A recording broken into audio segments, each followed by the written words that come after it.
बोलो जयकारा बोल मेरे श्री गुरु महाराज की जय। बोलो स्वामी ब्रह्मानंद महाराज की जय। बोलो श्री नगरी निवासी भगवान की जय। आज का सत्संग इसी उद्देश्य से दिया जाएगा कि पूजा क्या है और अच्छे संगत हमें कैसा बनाती है और अच्छी संगत हमें कैसा बनाती है।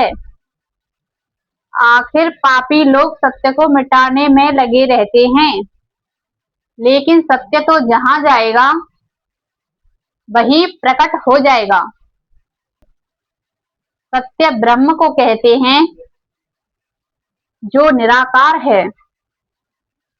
हमारा यह शरीर जो दिखाई दे रहा है यह साकार है और इसके अंदर जो श्वासा चल रही है वह निराकार है। हमारे नगली निवासी भगवान स्वामी ब्रह्मानंद जी महाराज सत्य थे, निराकार थे, ब्रह्म थे। वह जहां जहां भी गए उन्होंने सत्य को प्रकट किया और सत्य का ही डंका बजाया। पापी लोग सत्य को मिटाने में लगे रहते हैं। सत्य मनुष्य रूप में अवतार लेकर आता है, संत रूप में आता है। कोई भी व्यक्ति जन्म से पापी नहीं होता, जन्म से अच्छा बुरा नहीं होता, उसके कर्म ही अच्छा बुरा बनाते हैं। किसी पिता के दो बेटे हों, एक कुपुत्र हो और एक सुपुत्र हो, यानी एक गलत विचारों वाला और एक अच्छे विचारों वाला। मान लीजिए एक पेड़ के ऊपर दो फूल लगे हुए हैं। एक फूल भगवान के मंदिर में चढ़ जाता है और दूसरा फूल किसी की मृत्यु हो जाने पर मृतक शरीर पर चढ़ाया जाता है, यानी अर्थी पर चढ़ाया जाता है। जब बादल से बरसात होती है मानो ऊपर से दो बूंद गिरती हैं। एक बूंद अगर समुद्र में गिरती है और सीप पर गिरती है जिसमें से शंख बनते हैं, यदि सीप पर गिरती है तो वह बोल मोती बन जाते हैं, तो वह बूंद मोती बन जाती है। और दूसरी बूंद किसी अंगारे में गिरे, वहां आग जल रही हो, तो वह बूंद भस्म हो जाती है। ऐसे ही एक बेटा संतों की संगत करे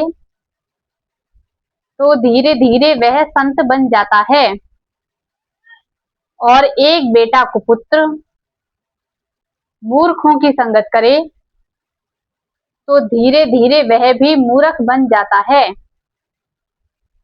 और वह अपने जीवन को नरक बना लेता है। यह सब उसके कर्मों का फल है, उसकी संगत का फल है। किसको कैसी संगत मिलती है? मीराबाई राजघराने की रानी थी, लेकिन उनको संतों की संगत मिली, भगवान की संगत मिली, तो वह भक्ति करने वाली बन गई और एक अच्छी संत बन गई और अपना नाम अमर कर गई। भक्त प्रहलाद को, ध्रुव को, सहजोबाई को और भी भक्ति करने वालों को संतों की संगत मिली, वो अपने समय में भक्ति करके नाम अमर कर गए। जिनको दुष्टों की संगत मिली, वह नीच बन गए और धूल में मिल गए। इसीलिए संतान का चरित्र निर्माण बचपन में ही करें, बाल्य अवस्था में ही करें। चरित्र निर्माण का मतलब है, जैसे मकान की नींव जितनी मजबूत होगी, फिर उसके ऊपर कितनी भी मंजिल बनाते जाओ, अगर बचपन में बच्चे में भक्ति के गुण डाले गए तो वह धीरे धीरे भक्त बनता जाएगा। इसीलिए बचपन से जो गुण सिखाए जाते हैं, फिर वह गुण निकलते नहीं हैं। इसीलिए माता पिता को चरित्र निर्माण पर ध्यान देना चाहिए, क्योंकि आपने अगर बबूल के पेड़ बोए तो कांटे ही लगेंगे, आम के फल नहीं लग सकते। यदि आम के पेड़ लगाएंगे तो आम ही लगेंगे। बोवें कीकर लागें कांटे, आम कहाँ से खाएगा। इसीलिए भक्ति का बाग जरूर लगाएं। अच्छा ये बताओ, लोग ईश्वर को दोष देते हैं, क्या ईश्वर किसी से भेदभाव करता है? नहीं करता। जैसे सूरज प्रकाश करता है तो वह यह नहीं देखता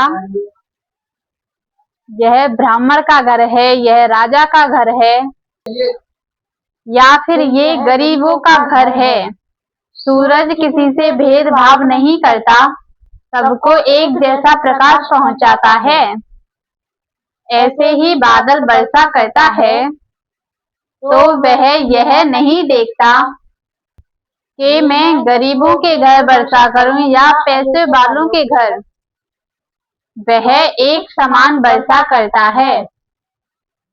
ऐसे ईश्वर किसी से भेदभाव नहीं करता। संत कहते हैं, गलती है तेरे हिसाब में, सतगुरु का दोष नहीं है। ईश्वर की नजरों में सब मानव जाति समान है।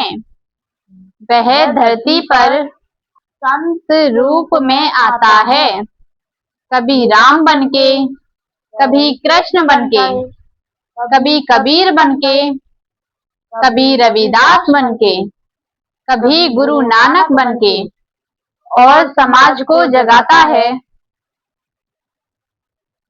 और समाज को बदलने और सुधार करने के लिए आता है, जीवों के कल्याण के लिए आता है। जिस प्रकार सूखी मिट्टी होती है और वर्षा हो जाए तो क्या होता है, उस मिट्टी से सुंदर अंकुर फूटते हैं और हरे भरे पेड़ उगने लगते हैं।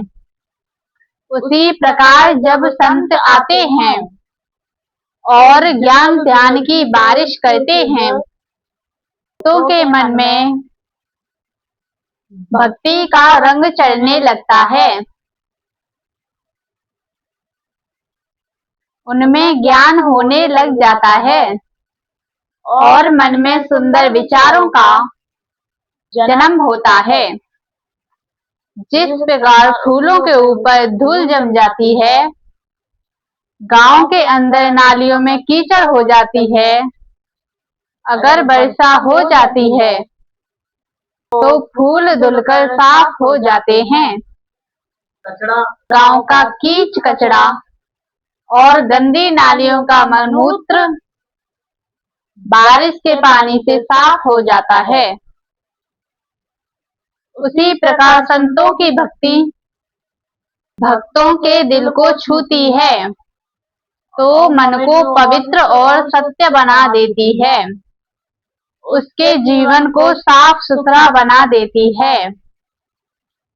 ऐसे ही यहाँ संतों के सत्संग से ज्ञान की वर्षा होती है तो वह दूसरों के मन में भक्ति के बीज बो देता है और फिर उनके भी जिह्वा से ज्ञान के मोती निकलते हैं।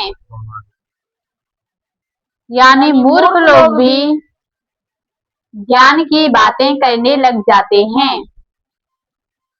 इसलिए भक्ति करने वालों की जगह, भक्ति करने वालों को जगह कहाँ मिलती है पता है?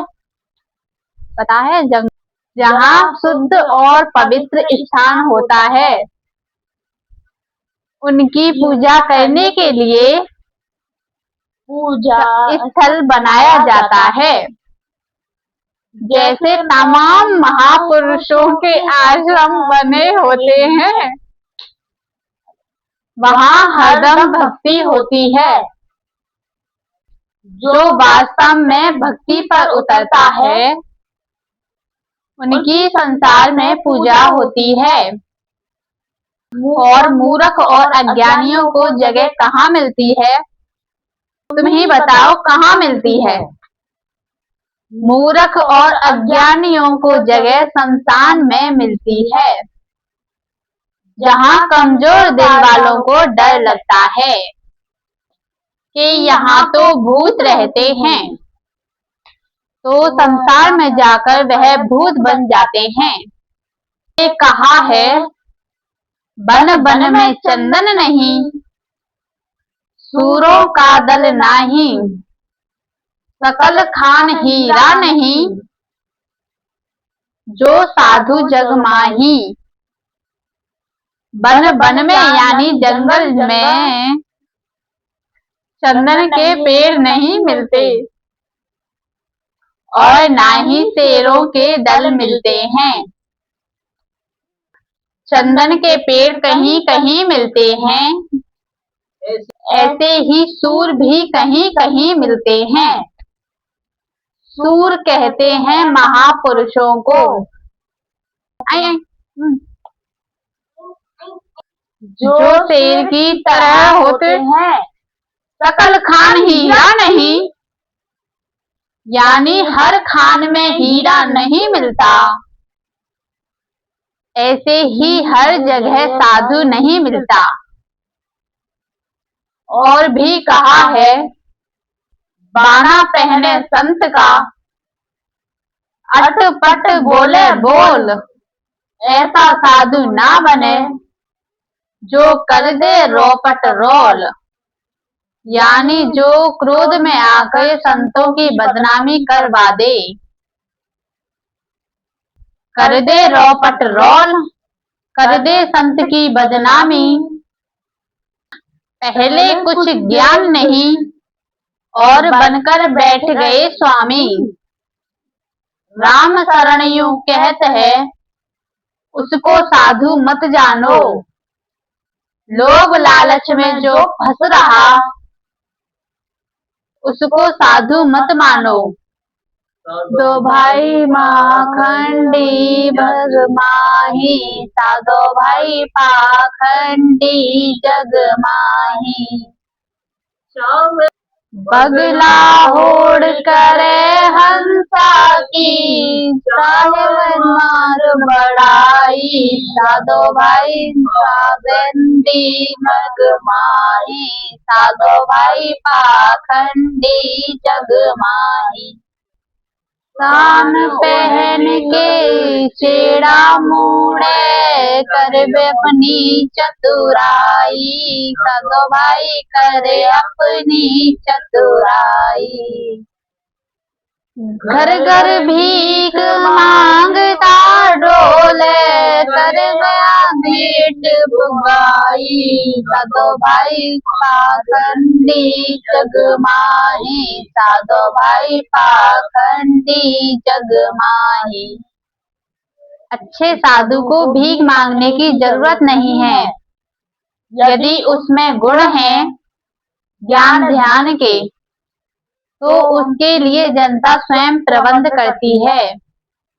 अगर मांगता भी है तो आश्रम बनवाए तो कोई बात नहीं। ओढ़ पीताम्बर लगा लगोटी, रंग बबूत अमाई, साधो भाई रंग बबूत लगाई। लंबा केस कमंडल माला, चंदन केस लगाई, साधो भाई चंखंडी जग माही, साधो भाई पाखंडी जग माही।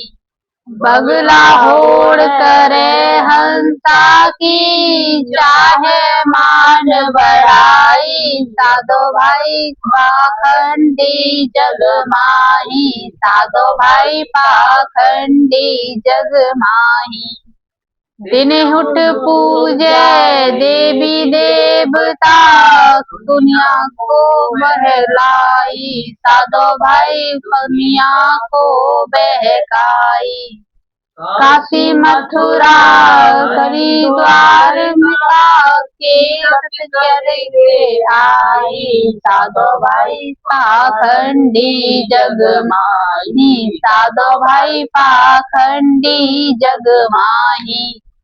बगला होड़ करे हंसा की, चाहे मांग बढ़ाई, साधो भाई चावंडी जग माही, साधो भाई पाखंडी जग माही।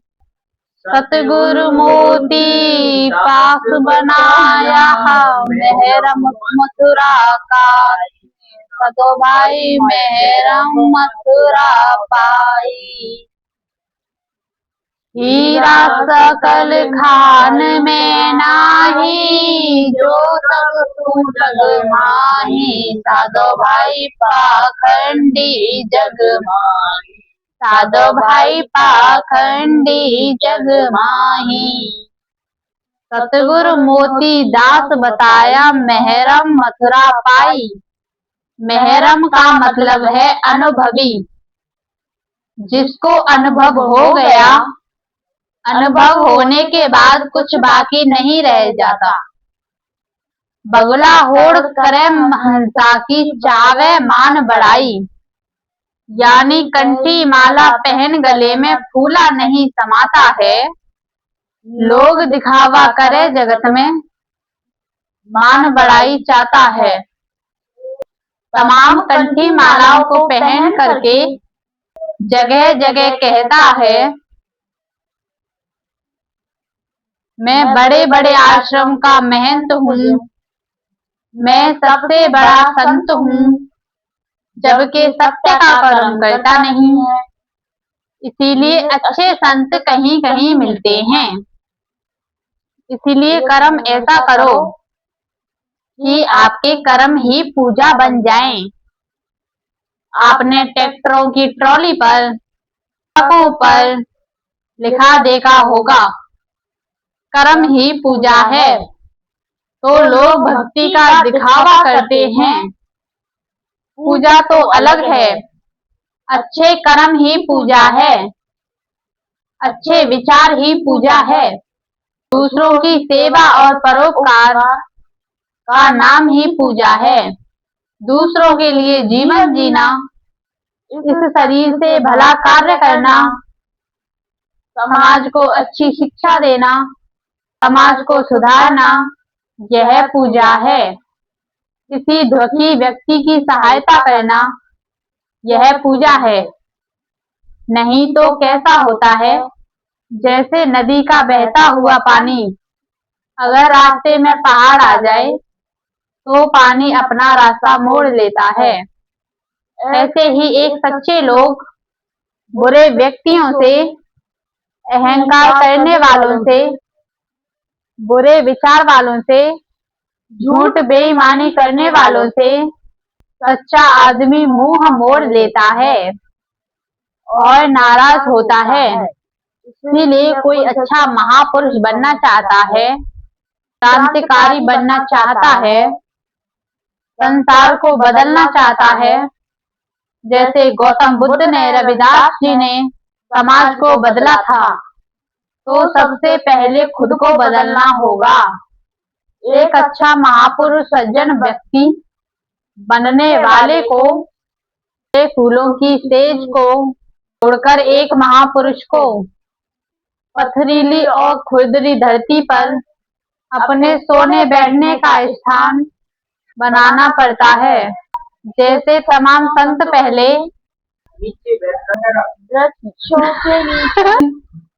वृक्षों के नीचे बैठकर भक्ति की थी और राजमहलों के सुख को छोड़कर पैदल भ्रमण किया। राजमहलों के सुख को छोड़कर कांटों के रास्ते पर चलना पड़ता है। कहीं बदनामी मिलती है तो कहीं गालियां मिलती हैं और बाद में वह महाराजा बन जाते हैं। जो अपने जीवन को पूजनीय बनाना चाहता है, जनता को बदलना चाहता है, तो सबसे पहले त्याग करना होगा और त्याग का मांगता है। त्याग मांगता है सहनशीलता। गौतम बुद्ध को एक बार मूर्ख लोगों ने गालियां दी, लेकिन वह चुप सुनते रहे। उन्होंने पलटकर जवाब नहीं दिया। ऐसी सोने का हार बनाना हो, ऐसे ही यदि सोने का हार बनाना हो, सोने का कुंडल बनाना हो, तो पहले सोने को अग्नि में तपना पड़ता है, तब हार बनके तैयार होता है। ऐसे ही भक्ति करने वाले को योग अग्नि में तपना पड़ता है, तभी वह एक अच्छा संत बन पाता है। श्री गुरु महाराज की आरती। इसीलिए गुरु महाराज की आरती में आता है, तत्व स्नेह प्रेम की बाती, योग अग्नि जिनके, आरती लायक सोजन, जो है शुद्ध मन के। यानी शुद्ध मन वाले ही भक्ति कर पाते हैं। यूं तो लोग भक्ति करते हैं, लेकिन दिखावा ज्यादा करते हैं। इसीलिए अपने कर्मों को पूजा बनाएं। जो दूसरों को दुख देकर रुलाता है, होनी एक दिन उसको 100 बार रुलाती है, क्योंकि दूसरों को दुख देने से वह अपनी ओर देख लेगी कि यह दुख एक दिन मेरे ऊपर आ गिरेगा। इसलिए जिनके अंदर खोट नहीं होता, कोई दोष नहीं होता, वह अपने आप को भी सच्चा समझता है और दूसरों को भी। संसार में चाहे संसार में कुछ भी हो रहा हो, लड़ाई दंगा अच्छे कर्म वालों का नाम होता है और लड़ाई दंगा करने वालों का नाम, नीच कर्म करने वालों का नाम, उनके कर्म उनको शमशान तक ले जाते हैं। इसीलिए अंत समय सत्य की विजय होती है। इसलिए अंत समय सत्य की विजय होती है। इसीलिए सतगुरु का प्यारा नाम है। यदि हमसे कोई गलती हुई हो तो हमें क्षमा करें।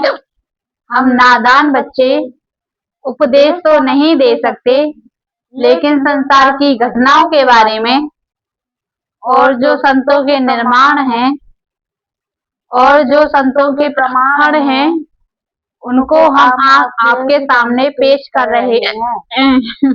बोलो श्री गुरु महाराज की जय।